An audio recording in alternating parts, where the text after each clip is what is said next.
e pensa em Jesus. Ou pensa em Maria Santíssima, a Mãe do Cristo. E dessa maneira possamos todos nós juntos dizer assim: Senhor Jesus, Maria Mãe Santíssima, fortalece-nos, abençoa-nos em nosso lar, proteja-nos de todo mal desnecessário ao nosso progresso, ajuda-nos a caminhar no bem, a fazermos o bem, a promovermos a caridade, o amor ao próximo. Desculpa-nos os nossos erros, mas também dá-me a humildade que eu vença o meu orgulho, o meu egoísmo, a minha vaidade, e também perdoe ao meu irmão, a minha irmã, que muitas vezes está dentro da minha própria família. Livra-nos, Senhor, livra-nos dessa maldade desnecessária, mas que nós também não a façamos. Dá-nos forças para também não sermos maus. Ao contrário, que eu me esforce para sempre caminhar no bem do Evangelho que o Senhor nos ensinou. Ide, pregai a minha boa nova, disse-nos Jesus. Sabe que é isso que estamos buscando fazer?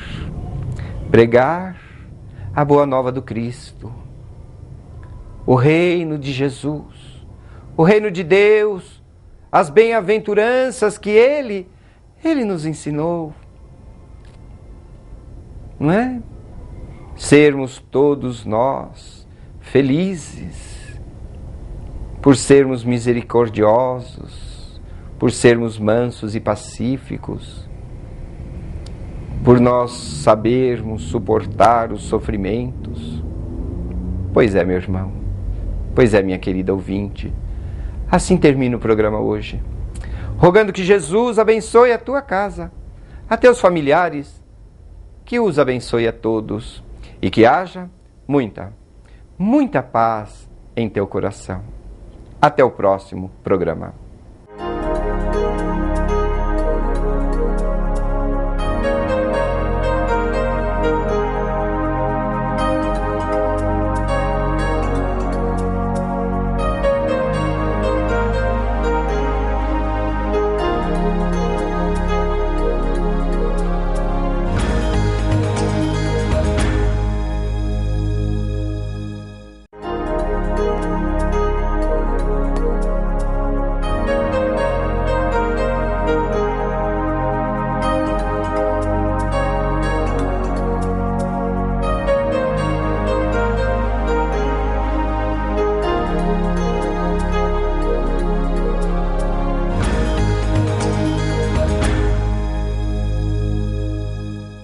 Muita paz a todos. Está no ar o programa espírita A Vida Continua. Agradecemos a sua audiência e informamos que você poderá participar deste programa através do e-mail contato@avidacontinua@terra.com.br, contato@avidacontinua@terra.com.br. Através deste e-mail você poderá enviar-nos perguntas que poderão ser respondidas no ar ou dentro de uma temática que esteja sendo abordada. No programa de hoje, iremos trabalhar a proposta da vida. Por que algumas pessoas possuem um grande desgosto pela vida? Por que indivíduos são levados a pensarem, a maquinarem o suicídio? Já que nós temos o instinto de conservação, que nos faz fugir dos perigos, que diante de um animal feroz, diante de uma situação perigosa, o próprio organismo tem a faculdade de disparar sinais de alerta que nos dão uma força redobrada, que nos aceleram para fugir daquele local a fim de mantermos a nossa existência. Por que algumas pessoas trabalham contra esse próprio instinto, matando-se. Allan Kardec teve a possibilidade de indagar na questão 943 de O Livro dos Espíritos exatamente esta pergunta aos espíritos superiores. Na referida questão, ele indaga qual o motivo que gera no indivíduo o desgosto de viver. Ao que os espíritos respondem que, em grande parte, isto se dá pela ociosidade, pela falta de fé e pela saciedade do indivíduo. São pontos importantes para analisarmos, porque muitas vezes nós estamos diante de uma situação pessimista, estamos encarando a vida de forma negativa, ou poderemos, no futuro, nos depararmos com essa situação. É fato que, diante do trabalho, e lembremos, trabalho é toda ocupação útil, não significando tão somente o trabalho profissional, mas uma leitura, um trabalho na arte de cozinhar, na pintura, a leitura de um bom livro, não deixa de ser um trabalho, já que ele é toda ocupação útil. Diante de uma atividade, temos a mente ativa. Estamos preocupados com este ponto, em resolver aquele problema. O tempo vai passando e nem damos conta de maiores dificuldades. Nos entusiasmamos até. Agora, aquele indivíduo ocioso, que não tem mais objetivos, ou que não elabora objetivos e metas para si, acaba tendo um tédio em viver. Ainda que seja jovem, isso até independe da idade, não vê um objetivo em estar na Terra. Daí é importante analisarmos o que estamos fazendo aqui. Quem nós somos, afinal? E os espíritos informam que nós somos espíritos, encarnados num corpo que, na verdade, é transitório. Mas nós somos imortais. Já vivíamos antes do berço e continuaremos a viver após a morte biológica, que é um fato tão natural e que, com todos, acontecerá. O que morre é o corpo, o espírito continua vivo numa senda evolutiva. De tal maneira, toda oportunidade na Terra se faz como oportunidade de evolução, de aprendizado. Nós, como espíritos, deveremos avançar na intelectualidade e na moralidade. Diante disso, todo objetivo traçado para nós, do ponto de vista moral, do trabalho, é algo que vai agregar, que vai acrescentar a nossa intimidade. Por isso é importante ter metas. Aquele indivíduo que não tem metas, ele cai nessa ociosidade.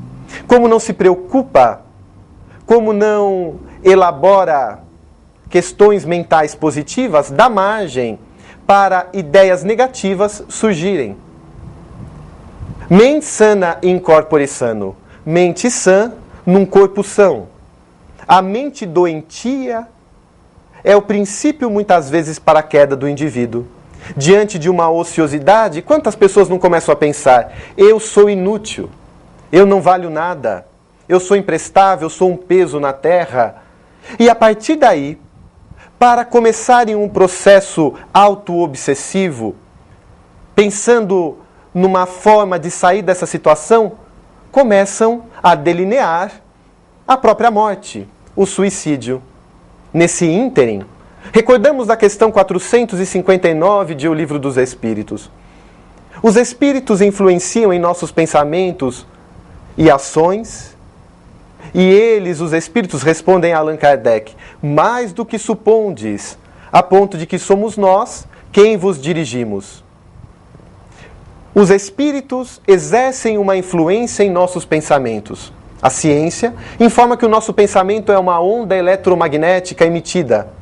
E, ao sairmos do corpo de carne, como espíritos, continuamos a pensar, continuamos a emitir esses pensamentos.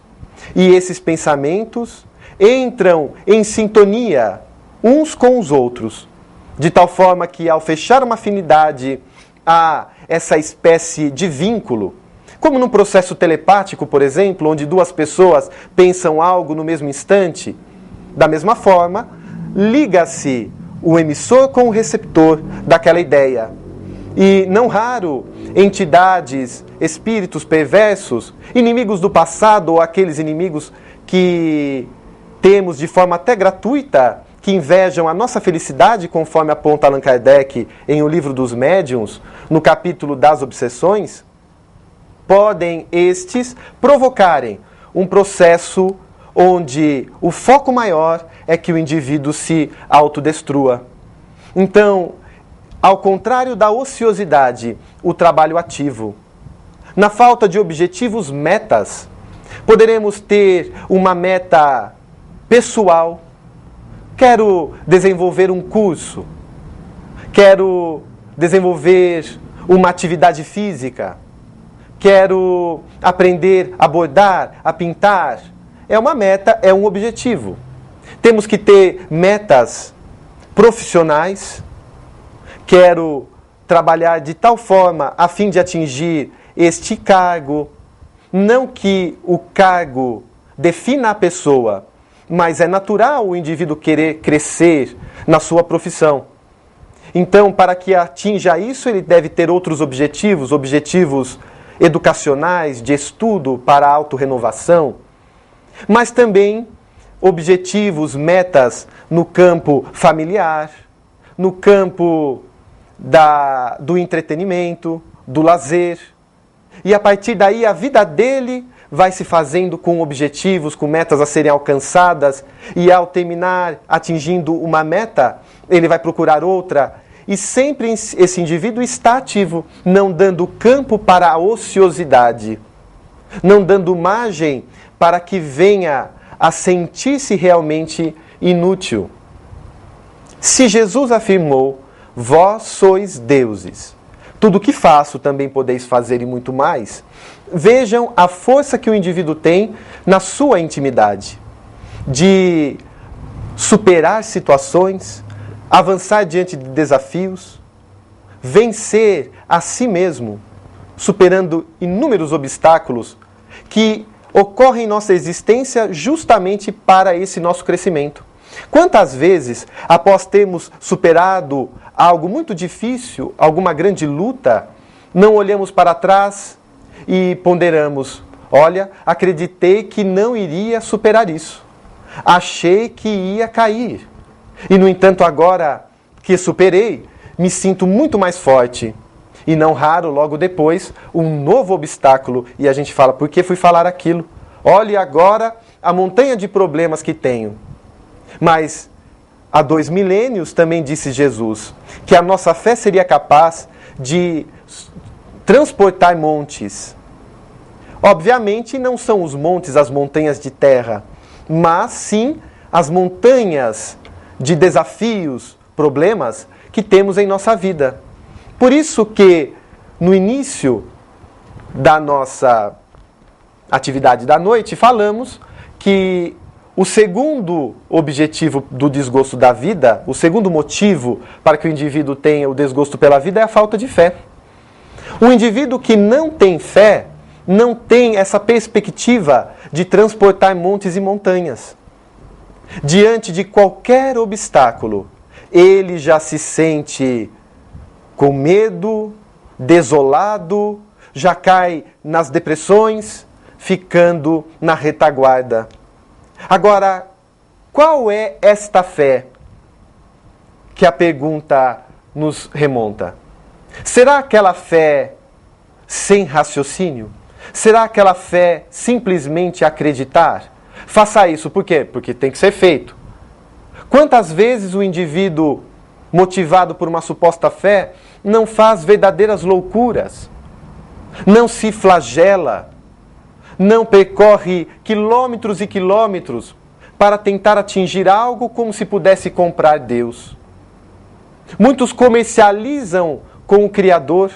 Olha, se eu fizer tal coisa para o Senhor, eu peço então que o meu objetivo seja alcançado. Não é esse tipo de fé que o Espiritismo nos propõe, mas a fé raciocinada, a fé lógica, a fé que nos dá bom senso, a fé mais pensada, mais trabalhada, que não significa mais acreditar, e sim conhecer. Eu sei, eu conheço, então sei que posso superar esse desafio, esta situação. Jesus afirmou que aquele que possui a fé, tudo tem, tudo pode fazer. Quem tem fé, tudo pode. E a cada um é dado conforme suas obras. Como o fardo não é maior do que podemos carregar, aquilo que nós estamos passando nesta existência tem um objetivo e está exatamente na medida em que podemos transportar. Se esse fardo parece pesado demais, é porque nós estamos fugindo da nossa rota de vida. Se aquele problema, seja de ordem mental, familiar, pessoal, profissional, está gigantesco demais a ponto de nos derrubar, Jesus falou, o fardo não é maior do que podemos carregar. Se esse fardo passa a ser maior, é porque nós estamos desviando do nosso objetivo como espíritos reencarnados na Terra. Estamos desviando da lei de amor, da lei de equilíbrio, da lei de harmonia. Então é importante refletir no que gerou ou no que está gerando aquela dor.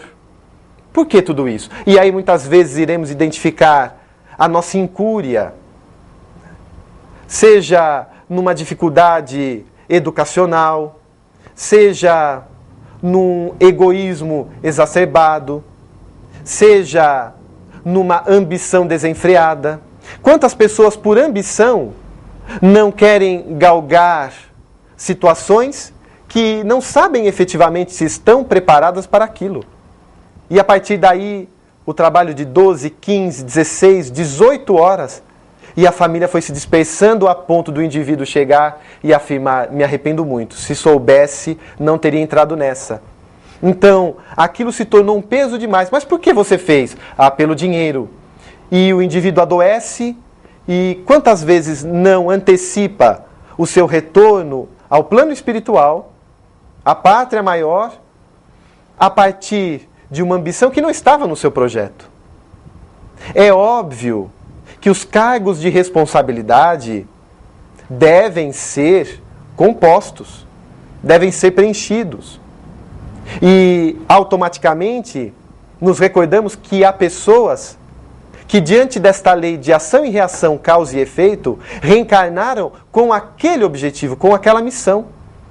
E de uma forma tão natural as coisas vão acontecendo, é lógico, com muito esforço, com muito trabalho, com muito estudo, mas vão se abrindo oportunidades sem ter que pisar em ninguém, sem ter que passar por cima de ninguém. E as coisas vão acontecendo naturalmente. E se o indivíduo se prepara, aquilo é muito melhor. Mas quantos outros não vão criando essas dificuldades? E como não estão com um lastro numa fé lógica, logo caem.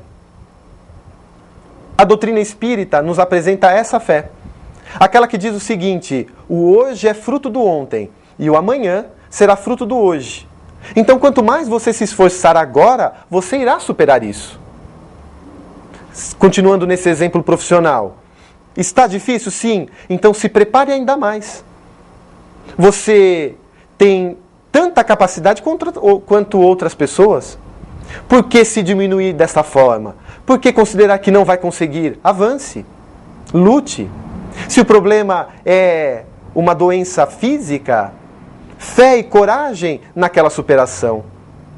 Muitos estudos científicos são feitos quanto ao indivíduo que tem fé e quanto àquele que não tem fé no processo de cura.